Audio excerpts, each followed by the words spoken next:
안녕하세요. 월간펀드의 황보라입니다. 지난 콘텐츠에서는 하나 대체투자자산운용 전문가들의 인사이트가 담긴 21년 1분기 미국, 유럽 지역 부동산 트렌드에 대해 살펴봤는데요. 이번에는 다시 가까운 곳으로 돌아와 아시아 태평양 지역과 국내 부동산 시장을 살펴볼 예정입니다. 보다 더 밀접한 국가들에 대한 소식인 만큼 집중해서 보시면 좋겠죠? 하나 대체투자자산운용 전문가들의 인사이트로 낱낱이 분석한 아태 지역과 한국의 부동산 시장 트렌드 절대 놓치지 마세요. 그럼 오늘 월간 펀드 시작합니다. 올해 아시아 태평양 지역은 국가별로 다른 경제 회복세를 보여주고 있죠. 특히 끝나지 않는 감염병 사태에 얼마나 효과적으로 대처하는가에 따라 다른 양상을 보이고 있는데요. 국제통화기금은 지난 4월 세계 경제 전망 보고서를 발표하고 2021년 전 세계 경제가 6.0%, 2022년 4.4% 성장할 것으로 전망했습니다. 보고서를 보면 아태 지역 경제 성장률은 국가별로 다른 움직임을 보이고 있습니다. 먼저 한국의 경우 2021년 기존의 전망치인 3.1%에서 0.5% 상향된 3.6%, 2022년에는 2.8% 성장할 것으로 전망됐습니다. 이어 주요 국가들도 모두 상승할 것이라 전망되는데요. 일본은 3.3%, 중국은 8.4%, 대만은 4.7% 성장할 것으로 예측됐고, 호주는 4.5%, 싱가포르는 5.2%, 인도는 12.5%의 성장률을 기록할 것으로 전망됐습니다.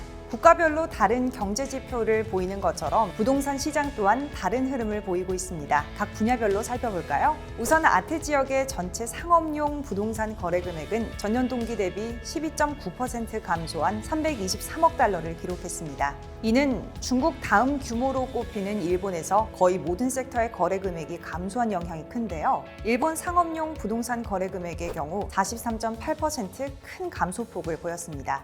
반면 수요가 견조할 것으로 전망되는 아태 지역 상업용 부동산 시장에선 산업용 부동산과 오피스에 대한 지속적인 관심으로 해외 투자자의 매입 비중이 증가한 것이 특징입니다. 이에 따라 10년치 평균 대비 호주는 6.2%포인트, 일본은 23.6%포인트, 싱가포르는 해외 투자자의 비중이 37.8%포인트 증가했습니다. 비록 대형 포트폴리오의 부재로 21년 1분기 거래 금액은 감소하였으나 해외 투자자 매입 비중이 30% 이상으로 감염병 사태로부터 빠른 속도로 회복되고 있는 APEC 지역에 대한 해외 투자자들의 관심이 지속되고 있다고 보여집니다. 산업용 부동산의 경우 호주를 제외한 주요 지역의 거래 금액이 증가하며 전년 1분기 대비 12.1% 증가했습니다. 이번엔 리테일 분야를 한번 살펴볼까요? 올해 1분기 홍콩, 호주, 싱가포르와 중국의 리테일 부동산 거래 금액은 각각 224.5%, 145.5%, 75.4%,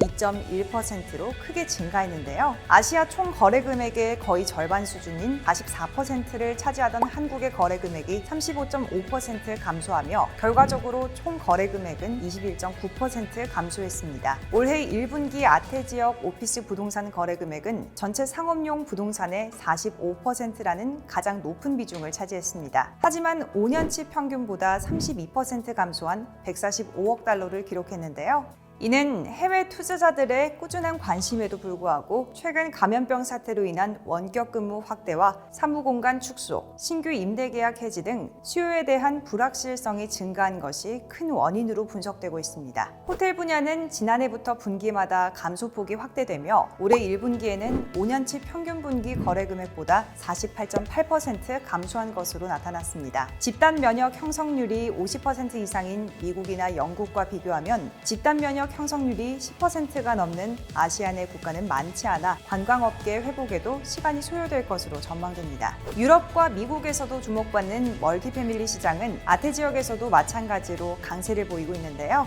미국과 유럽 시장처럼 저금리로 인한 우호적인 금융 환경이 주어진 가운데 일본의 거래 금액이 전체의 92%를 차지하는 것으로 나타났습니다. 마지막으로 한국 부동산 투자 트렌드를 전해드립니다. 월간 펀드를 통해 국내 주택시장 동향을 전해드렸습니다. 이야기였던 것 기억하시죠? 오늘은 주택 이외의 다양한 분야를 살펴봅니다. 국내 상업용 부동산의 경우 중국, 일본 등의 주요국가와 마찬가지로 올해 1분기 조금 주춤하는 경향을 보였습니다. 산업용 부동산 수요는 지속해서 증가하고 있는 것이 눈에 띄는데요. 올 1분기 거래 금액이 전년 동기 대비 22.9% 증가한 것은 물론 단위당 거래 가격의 경우 31.3% 상승하며 투자자들의 뜨거운 관심을 여실히 보여줬습니다. 국내 리테일 부동산 시장은 다소 축소되는 모습이었는데요. 거래 금액이 작년보다 36.5% 감소한 18억 달러를 기록하는 가운데 서울의 경우 전년도 22억 달러에서 4억 1,800만 달러로 대폭 줄어드는 경향을 보였습니다. 주목할 만한 점은 대부분의 거래가 개인 투자자들의 매도로 소규모 상가 건물들이 다수를 차지했다는 점입니다. 오피스 시장도 거래 금액 감소세를 이어갔습니다. 오피스는 1분기 상업용 부동산 거래 금액의 약 절반 가까이를 차지했으나 거래 금액은 전년 대비 11.9%로 조금 감소한 것으로 나타났습니다.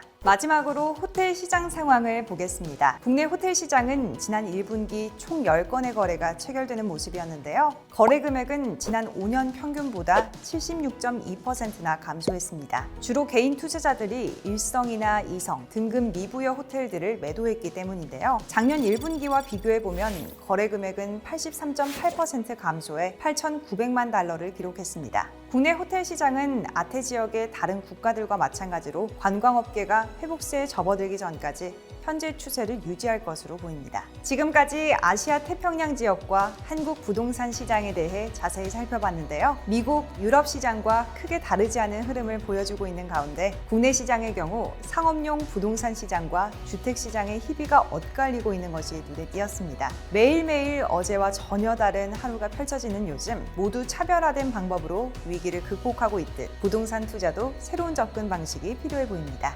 월간 펀드가 어떤 소식으로 찾아올지 궁금하신가요? 그렇다면 아래 구독과 좋아요, 알림 설정 부탁드립니다. 또 오늘 보신 21년 1분기 상업용 부동산 섹터의 자세한 자료를 보고 싶으시다면 더보기란에 있는 링크를 참고해 주시기 바랍니다. 지금까지 월간 펀드의 황보라였습니다.